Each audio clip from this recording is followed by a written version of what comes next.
Hello everybody, welcome back to my channel and this video is going to be about your 2 month test strategy. Basically अभी मैं आपको 2 महीने की जो आपके जनवरी है एंड फरवरी है उसके आपको कैसे टेस्ट देने हैं, आपको कैसे रिवीजन करनी है, उन सब की स्ट्रैटेजी के साथ आई हूँ। तो बच्चे पार्टी आपको मेनली क्या करना है, अभी अपना ये जो टाइम है मेनली इसको जो वेस्ट कर रहे हो ना आप अलग अलग कामों में, उसको करना है बंद। क्योंकि अभी यू हैव टू तुम्हें एक्सेप्ट करना ही पड़ेगा कि तुम्हारे पास है अब 2 महीने, और 2 महीने में तुम जितना भी कर सकते हो, जितना अपना 100% मैक्सिमम एफर्ट डाल के अपने प्रिपरेशन को बूस्ट कर सकते हो वो अभी कर सकते हो। अगर अभी तुम्हारी 550 तक की तैयारी चल रही है तो तुम उसको ईजिली तुम 620 630 तक की तैयारी तक अपनी लेके जा सकते हो। और बिकॉज यही टाइम होता है जब आप अपनी मिस्टेक्स को इम्प्रूव करते हो। जो आपके पास इतने टाइम में मिस्टेक्स हुई हैं आप उनको इम्प्रूव करके अपने मार्क्स को इंक्रीज़ करते हो। और अगर आपने यही जो इनिशियल 2 मंथ है वो ख़राब कर लिए तो आखिरी के जो आपका मार्च और अप्रैल है ना, तो वो तो आपका अप्रैल तो आप यूँ मान के चलो आपका पता है किस में निकलने वाला है। लास्ट 10 दिन तुम्हारे निकलेंगे थोड़ी बहुत तैयारी में, 10 दिन निकलेंगे तुम्हारे स्ट्रेस में, लास्ट के 10 दिन निकलेंगे सिटी इंटीमेशन स्लिप आ जाएगी तुम्हारा सेंटर आ जाएगा उसकी तैयारी में। तो अप्रैल तो तुम बिल्कुल भी मान के ही मत चलो कि तुम्हारे पास रहता है। बात रहती है मार्च की, तो मार्च पूरा टेस्ट देते ऐसे निकल जाएगा। हर दिन तुम 2 टेस्ट दे रहे होगे, कभी कभी तुम उसको एनालाइज करते हुए तुम्हारा पूरा मार्च निकल जाएगा। और फैब तो खुद बेचारा छोटा सा महीना होता है। तो जनवरी और फैब को मिला के अगर तुम अच्छे से यूटिलाइज करते हो तो तुम्हारी तैयारी बहुत अच्छी बूस्ट हो सकती है। तो अगर मैं बात करती हूँ तुम्हारे जनवरी के, मेरा क्या वो था कि मैंने कैसे की थी अपनी तैयारी जनवरी और फैब के टाइम या फिर पूरी की पूरी। तो अगर मैं बात करती हूँ जनवरी के अंदर तो मेरा मेन फोकस था वो था रिवीजन पे, और टेस्ट शुरू कर दिए थे मैंने। अगर मैं बात करूँ वीक के अंदर अगर आपसे डेली टेस्ट नहीं दिया जा रहा है तो प्रेफर करो कि आप एक वीक के अंदर 4 टेस्ट तो कम से कम दे दो। बेसिकली 4 टेस्ट पर वीक आपने दे देने चाहिए। और अगर 4 टेस्ट आप एक वीक में दे रहे हो तो उन टेस्ट को मेनली रखो तुम्हारा यूनिट वाइज मैं कैसे कह रही हूँ, जैसे कि तुमने एक हफ्ते के अंदर तुम्हारी 4 यूनिट खत्म कर देनी चाहिए, ऐसा कुछ। एक टेस्ट के अंदर तुम 4 यूनिट, बिकॉज अभी तुम पता है क्या करोगे, 2 दिन का ऐसे मान के चलो 2 डेज में तुम क्या करो, अपने जो भी तुम्हारे शॉर्ट नोट्स तुमने बनाए हैं या फिर नहीं बनाए हैं तो शुरू करो बनाना। अगर तुम अभी जैसे जैसे पढ़ रहे हो एक दिन के अंदर तुम 3 चैप्टर 2 चैप्टर रिवाइज कर रहे हो तो उनके तुम शॉर्ट नोट्स साथ के साथ बनाते चलो। उन शॉर्ट नोट्स को बनाकर यूनिट के में मान लो अगर तुम एक तुम्हारी यूनिट ले रहे हो, मतलब यूनिट का मतलब है मेरा एक टेस्ट को मैं एक यूनिट मान रही हूँ। उस टेस्ट के अंदर तुम क्या कर रहे हो, तुमने 5 चैप्टर लिए जिसमें से 2 चैप्टर तुमने बायो के ले लिए, 2 तुमने कैम के ले लिए और एक तुमने फिजिक्स का चैप्टर लिया। ऐसे तुमने पूरी तुम्हारी 5 चैप्टर की यूनिट बनाई। अब उस 5 चैप्टर्स को तुम्हें 2 दिन में खत्म करना है। You have 2 days to complete that 5 chapters. फिर उनका टेस्ट दो, फिर उस टेस्ट को करो एनालाइज कि तुम्हारे उस टेस्ट के अंदर उस 5 चैप्टर में से तुम्हारे वीक टॉपिक्स कौन से निकल रहे हैं और उनको करो मेन कंसर्न में ऐड कि अब तुम्हारे पास you have only 2 months। Just मैं अगर जैन और फैब उस 2 महीने में तुम्हारे पास बस इतना ही टाइम है, या फिर 4 महीने में बस तुम्हारे पास इतना ही टाइम है कि तुम अपने वीक टॉपिक को एनालाइज करके उनके ऊपर काम कर सको। बेसिकली मैं खुद प्रेफर करती हूँ कि तुम अगर शॉर्ट नोट बना रहे हो तुम किसी वेबसाइट से ले सकते हो, तुम परचेज कर सकते हो शॉर्ट नोट। बट मैं जो प्रेफर करती थी वो थी शॉर्ट नोट खुद के बनाना, खुद से मैं चीज़ जो मुझे लग रही है कि ये चीज़ मुझसे नहीं हो रही वो खुद के लिए उस नोट में ऐड करना। शॉर्ट नोट इज़ बेसिकली वो, अब एक चैप्टर में से तुम अब कुछ इस नेम रिएक्शंस होती हैं जैसे कि वुड्स रिएक्शन है, वुड्स फटीग रिएक्शन है, वो सब कुछ अगर तुम ऐड कर रहे हो अपने शॉर्ट नोट के अंदर तो that is waste of time. क्योंकि वो तुम देख के भी याद अगर जिस बच्चे की तैयारी सिलेक्शन वाली चल रही है उसको ये रिएक्शन के बारे में पता होगा कि ये रिएक्शन कौन कौन सी होती हैं, वो तुम अपने शॉर्ट नोट में ऐड नहीं करोगे। वो चीज़ें जो तुम्हें याद नहीं रह रही है, जो तुम्हारे वीक टॉपिक्स हो रहे हैं वो तुम उसमें ऐड करोगे कि उसको ईजी वे में तुम कैसे याद रख सकते हो। That is your concern. और अगर मैं बात करूँ तुम्हारे पास और तुम्हें क्या करना है, तुम क्या करना, जो जनवरी का वीक है बेसिकली मैं तुम्हें सीक्रेट मंत्र बताती हूँ कि तुम्हारी जो तैयारी होने वाली है ना वो तुम्हारी होगी फुल सिलेबस टेस्ट से। क्योंकि फुल सिलेबस टेस्ट ही आएगा तुम्हारे नीट के अंदर, तो तुम उसके लेवल की तैयारी तभी कर सकते हो जब तुम फुल सिलेबस टेस्ट अपना लगा रहे होगे। तो तुम्हारे जो 2 वीक जाने वाले हैं ना अभी, वो 2 वीक तुम करना है यूनिट वाइज टेस्ट में। यूनिट वाइज टेस्ट में कैसे करोगे, क्योंकि 2 वीक है दीदी हमारे, तो 10 चैप्टर हुए, अच्छे हो गए 10 चैप्टर। अब फुल सिलेबस टेस्ट के अंदर तुम जब वो 10 चैप्टर करोगे, हर रोज उसमें तुम 3 चैप्टर 2 चैप्टर एडअप करते चलो अपनी तैयारी के, और एक फुल सिलेबस टेस्ट लगाओ कि देखो, अगर क्योंकि अभी तक तुमने सिलेबस खत्म कर लिया होगा, रिवीजन तुम्हें करनी है, तो तुम अब ये देखो कि अगर तुम फुल सिलेबस टेस्ट देने बैठते हो तो तुम्हारा कितना टॉपिक स्ट्रॉन्ग है और कहाँ कहाँ तुम्हें काम करना है। तो जिन बच्चों की तैयारी अच्छी चल रही है वो इस जनवरी के मिड में फुल सिलेबस टेस्ट देना शुरू कर दें, क्योंकि अगर तुम्हारी तैयारी बहुत अच्छी करनी है ना, तो फुल सिलेबस टेस्ट से ही होगी, और फुल सिलेबस टेस्ट ही हेल्प करेंगे तुम्हारी प्रिपरेशन को बूस्ट करने। कहाँ से ले सकते हैं फुल सिलेबस टेस्ट, ये बातें बताई नहीं जाती।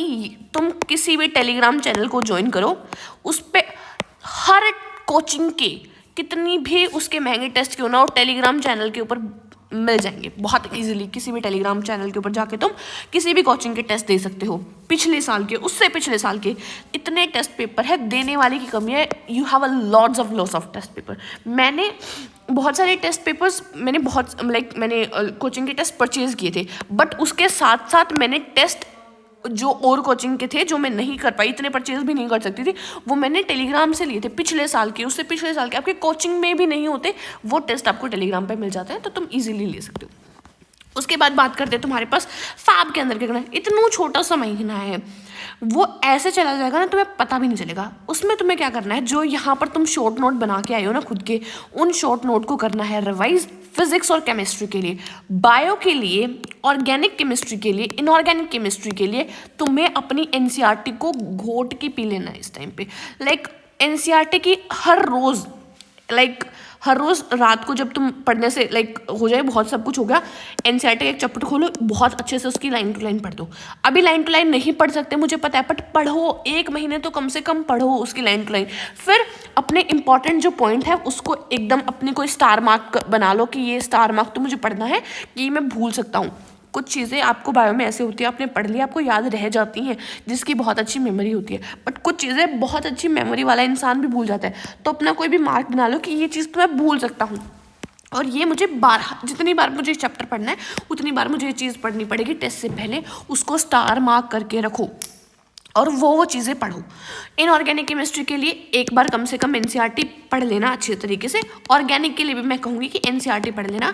एनसीईआरटी की रिएक्शन से बाहर कोई और रिएक्शन नहीं पूछ रहा है। नीट इतना मुश्किल पेपर बनाया था, फिर भी नीट के अंदर उससे मुश्किल तो आई थिंक कुछ नहीं आया था अभी तक। फिर उसके बाद अगर मैं बात करती हूँ, फैब में तुम्हें कर देना है everyday 1 full syllabus mock test लगाना ज़रूर, और एक्स्ट्रा न्यूमेरिकल की प्रैक्टिस करनी है फिजिक्स में चैप्टर वाइज। 30 दिन होते हैं, आई थिंक 33 चैप्टर थे हमारे टाइम फिजिक्स में। तुम्हारे टाइम देख लेना कितने चैप्टर है फिजिक्स के अंदर, 33 या 30 चैप्टर समथिंग ऐसा चैप्टर का वेटेज रहता है। हर रोज़ एक चैप्टर के जितने मैक्सिमम न्यूमेरिकल तुम कर सकते हो।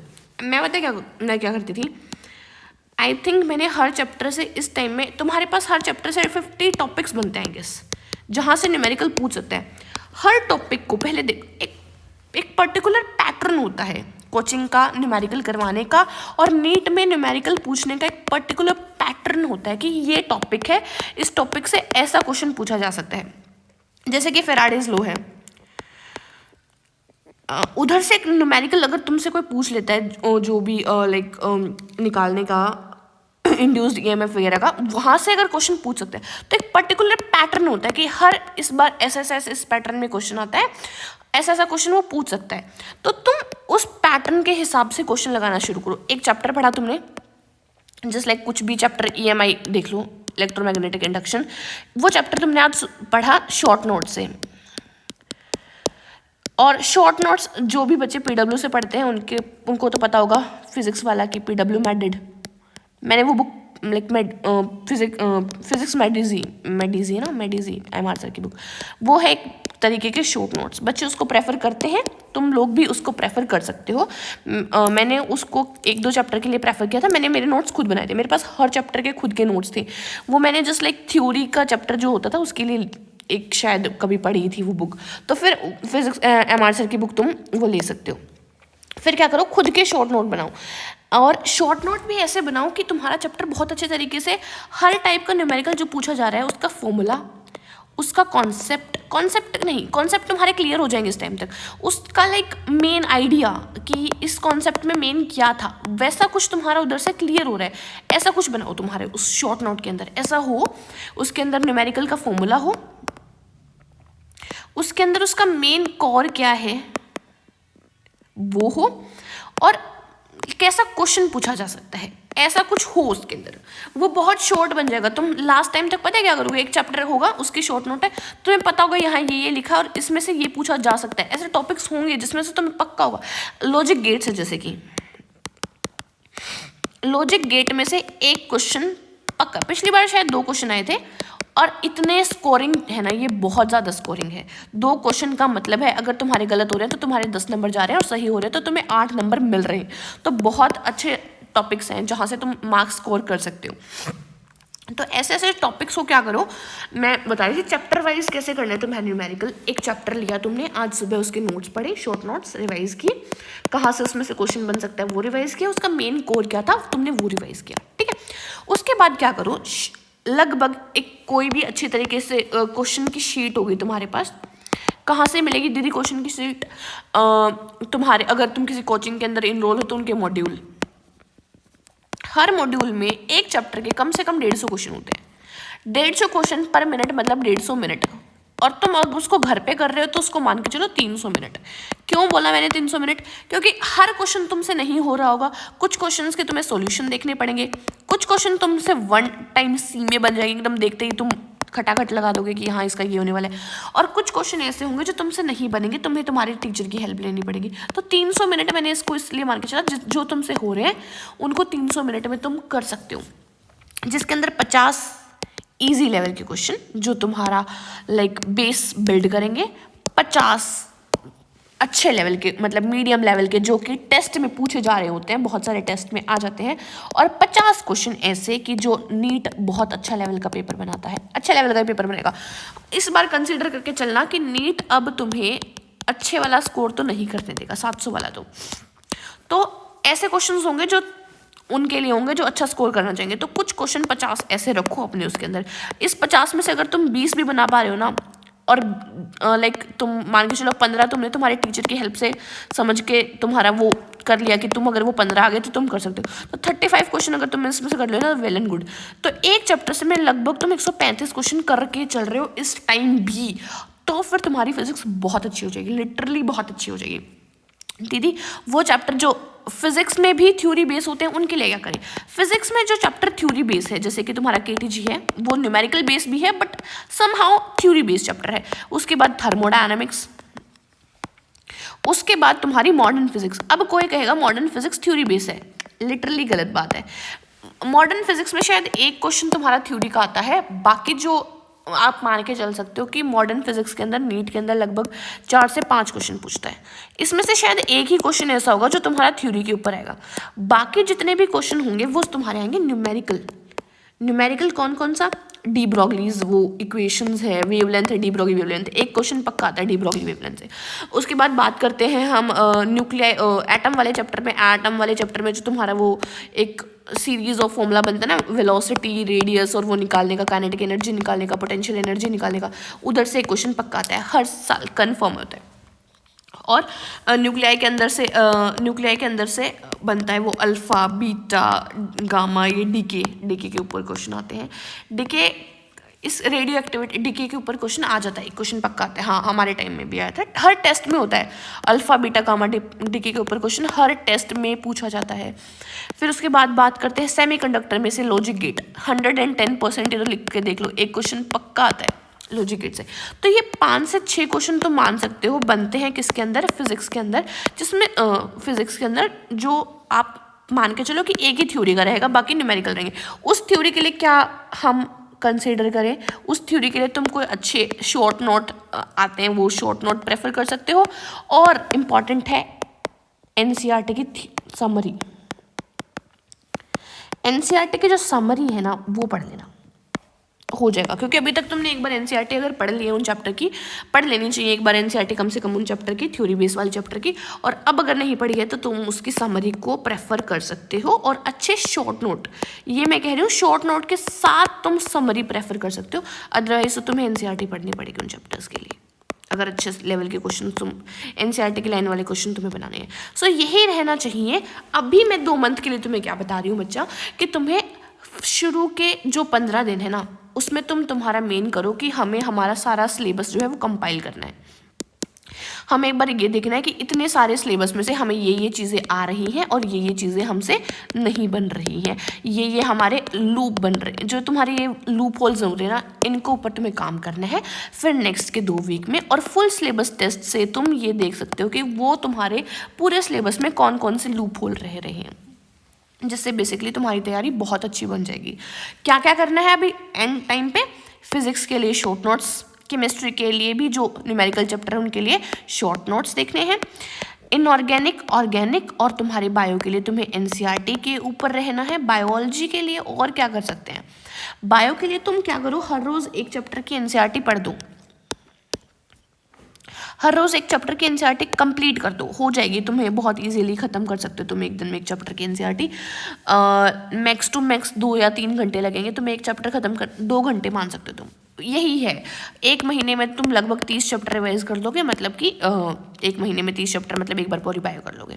फिर ऐसा करो कि 2 दिन में चैप्टर खत्म करने की वो करो, क्योंकि 2 दिन में फिर क्या करना है तुम्हें, वो जो स्टार मार्क मैंने बताया ना, ये चीज़ें तुम भूल सकते हो, ऐसे मार्क बनाओ अपने कि स्टार मार्क का मतलब है ये चीज़ें तो मैं भूल ही सकता हूँ, मुझे पक्का पढ़नी है। डबल स्टार मार्क मतलब ये मुझे आती है बट एक बार देख लेना चैप्टर के अंदर, ऐसे ट्रिपल स्टार तक लेके चलो, ऐसे मान लो डबल स्टार, 1 स्टार, ये मतलब मैं हमेशा पढ़नी पड़ेंगे तुम्हें, always you have to read them. ये पढ़ लेनी है जब भी चैप्टर पढ़ना है। ये वो चीज़ें होनी चाहिए जो तुम्हें लगभग आती हैं, या फिर तुम बस एक बार पढ़ो और हो जाएंगी। तो मेनली तुम्हें 1 स्टार और 2 स्टार वाली चीज़ों को लास्ट तक पढ़ना है, 3 स्टार वाली तुम्हारी याद हो जाएंगी। So this is going to be your test strategy और like study strategy for the 2 month January and February. Thank you so much for the video and meet you in the next video. अगर तुम्हें ऐसी और कुछ video चाहिए so do let me know in the comment section. तब तक के लिए थैंक यू।